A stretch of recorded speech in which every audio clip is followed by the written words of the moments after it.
Hi, everyone. I hope your first week's going really well.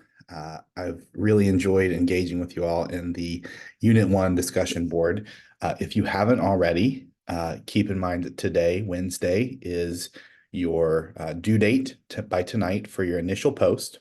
And again, for that discussion board, you're introducing yourself to the class. You're going to write a brief explanation on how you feel about the various writing assignments in the course. And then, most importantly, this part two, we're practicing descriptive writing this week, both in our discussion board and in our Unit 1 assignment. So make sure that you are using the five senses to describe a favorite vacation spot, a favorite place to relax, or a favorite place where you live. So that's what I'm looking for. If you haven't, a couple times, maybe I've encouraged you to adjust that a little bit, maybe use some more of the senses, etc. So you're more than welcome to do that as well. And again, that's due by tonight. And then your two follow-up replies to classmates are due by Sunday. The crux of this announcement here, what I would like to talk about though, is our Unit 1 assignment, the descriptive narrative paragraph. Again, this is the assignment sheet. Make sure you're clicking on that PDF so you can read it. So essentially, you're going to be writing a paragraph in APA style that is about a prized possession that you have. And you're going to use the five senses, right? So describing it, what it looks like, it's the smell, what sounds it sort of, incorporates, taste or touch. Make sure you're describing those possessions there. And I want to direct your attention here to this example. This is a good example of the paragraph.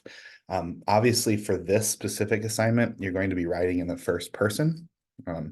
So in other words, using the pronoun I is more than acceptable because it's personal. It's your prized possession. And it would sound weird and clunky if you were trying to write in a third person. We will work on working through that later in the more academic essays. I also wanted to draw your attention to the requirements here, making sure that it's 7 to 9 sentences in length at minimum, and that you're using that template.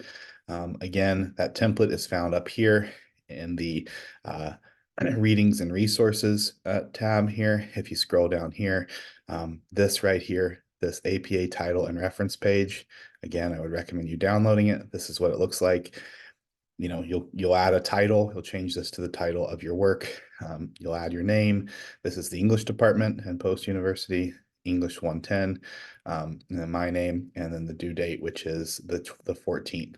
And then this is where your essay will begin. I also want to note here that you will not have references for this assignment, so this can all be deleted. You can just delete it. Okay, so make sure you're doing that as well. And so the other thing to keep in mind here are the rubric. So there's two main things that I'm looking for this assignment. One is the description. So, thoroughly describing the possession, utilizing as many and senses and elements that make sense. And also why it matters to you. So those are the two main aspects of this paragraph: what it is, describing it as well as you can, and why it matters to you.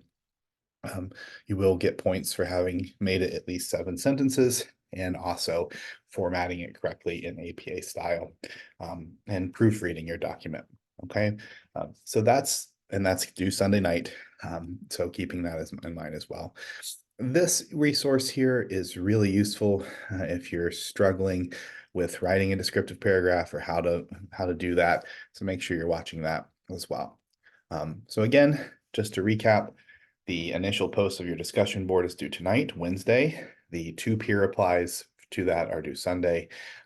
Your knowledge check, which you probably should do, relatively soon, even though it isn't due till Sunday. That's where you're going through and looking at our syllabus and all the different work that we're going to be doing and answering questions about it. Keeping in mind, you can do this quiz as many times as you want. The highest score will be the one that is awarded. So there's no reason why you shouldn't get 100 on this. And then finally, the Unit 1 assignment, the descriptive narrative paragraph.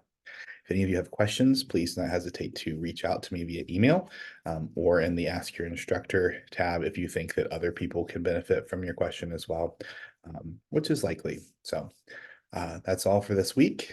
Have a great rest of the week. I don't know, depending on where you are, you might be getting some weather. So keep that in mind. I think it's supposed to be like 1 degree here in Indiana over the weekend, which I'm not looking forward to. So hopefully you stay warm and safe, and we'll talk again next week. Take care.